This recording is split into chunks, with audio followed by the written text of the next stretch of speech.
Hello, my name is Ron Calloway. I'm the superintendent of the Mark West School District, and I am honored and privileged to read our final chapters of The Wild Robot.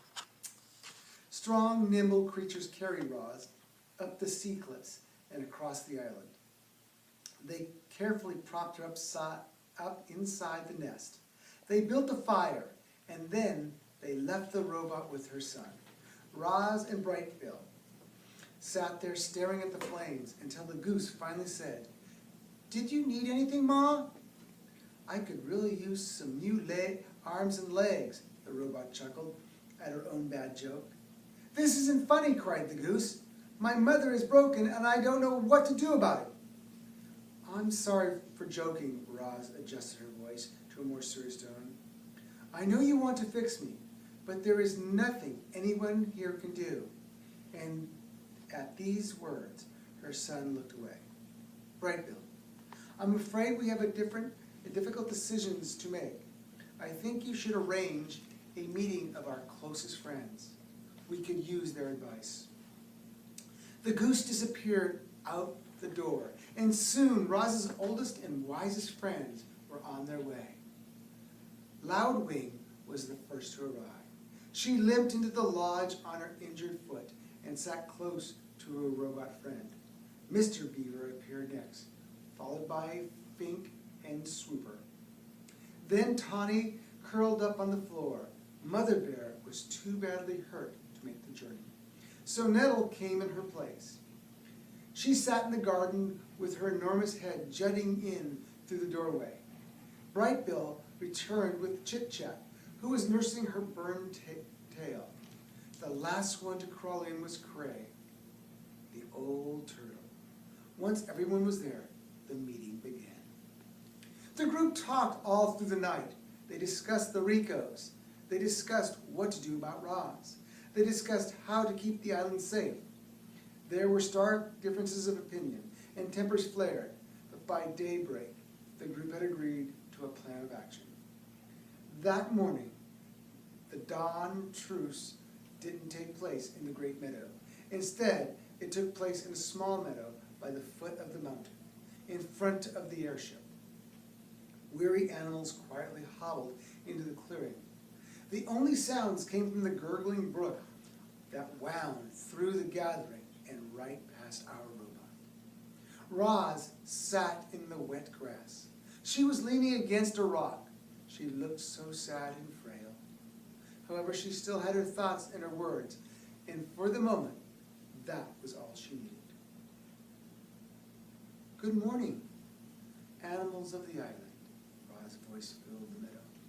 "I must look strange to you, all beaten up like this, but I hope I still sound like your old friend." Hundreds of heads nodded. "You fought bravely yesterday. You risked your lives defending me, and I am eternally grateful. But many of our friends were wounded. Some may never recover. And there is worse news. Before the last Rico died, he told me that more of his kind will come to our island. They might already be on the move, and even if we defeat them, still more will come. My makers will not rest until all their property has been retrieved. They want the dead robots. They want the broken parts. They want me." The crowd was silent. "But I care about this island far too much to put any more lives in danger. And so, my friends, I must leave." Voices cried out, "Don't go, Roz! Next time we'll be prepared. We risked our lives so you could stay." "I hear you," the robot's voice cut through the din. "But look at me. My body is ruined. And the Rico said the only ones who can help me are my makers." "What if he lied?" howled the voice. "You can't trust those monsters." "You're right," said Roz. "He might have been lying. There may be no hope for me. But that is the chance I have to take. Animals, You taught me to be wild. I want to be wild again, and so I must try to get the repairs I need. It is for the good of me and the island that I return to my makers." A calm settled over the crowd. They knew Roz was right. Chapter 78, The Farewell. Our robot had an army of animals at her command, and she asked them to bring every robot part and rifle back to the airship. Absolutely everything had to go. It was the only way to be sure that the Ricos would never come back.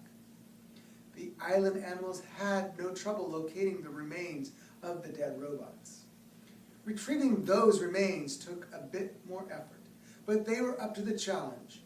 Teams of clever creatures returned with robot parts of different shapes and sizes.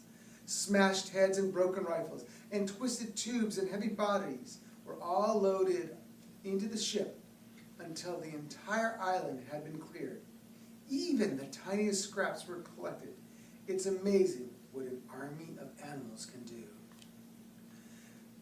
A light mist was falling when they finally heaved Roz through the ship's doorway.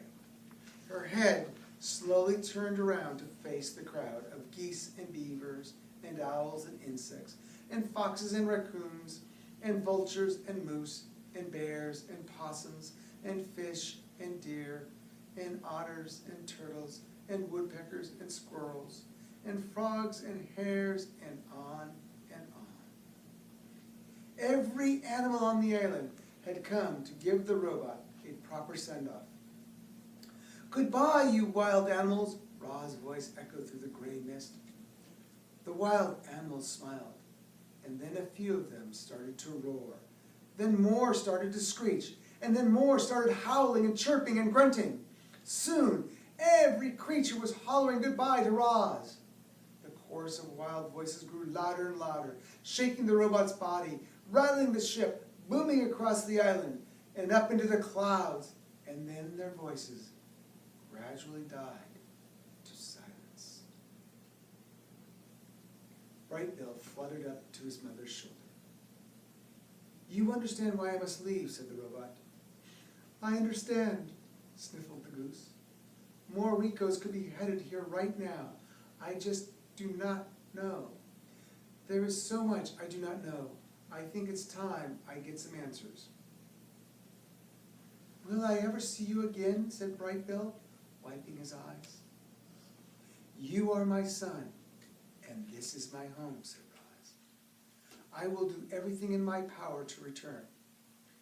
Bright Bill hugged his mother's worn face. "I love you, Mama. I love you, son." The goose fluttered back to his flock. The robot took one last look at her home. The door hummed closed. Chapter 79, The Departure. The airship's engines automatically fired up. Then the ship slowly floated above the island, turned to the south, and disappeared into the clouds. Chapter 80, The Sky. Our story ends in the sky, where the robot was being whisked away from the only home she had ever known. As Roz sat in the airship, broken and alone, and speeding toward a mysterious future, she looked back at her miraculous past. Reader, it must seem impossible that our robot could have changed so much. Maybe the Ricos were right. Maybe Roz really was defective, and some glitch in her programming had caused her to accidentally become a wild robot. Or maybe Roz was designed to think and to learn and change. She had simply done those things better than anyone could have imagined. However it happened, Roz felt lucky to have lived such an amazing life, and every moment had been recorded in her computer brain. Even her earliest memories were perfectly clear. She could still see the sun shining through the gash in her crate. She could still hear the waves crashing against the shore. She could still smell the salt water in the pine trees. Would she ever see and hear and smell those things again? Would she ever climb a mountain, or build a lodge, or play with a goose? Not just a goose, a son. Bright Bill had been Roz's son from the moment she picked up his egg. She had saved him from certain death, and then he had saved her. He was the reason Roz had lived so well for so long. And if she wanted to continue living, if she wanted to be wild again, she needed to be with her family and her friends on her island. So, as Roz raced through the sky, she began computing a plan. She would get the repair she needed. She would escape from her new life. She would find her way back home.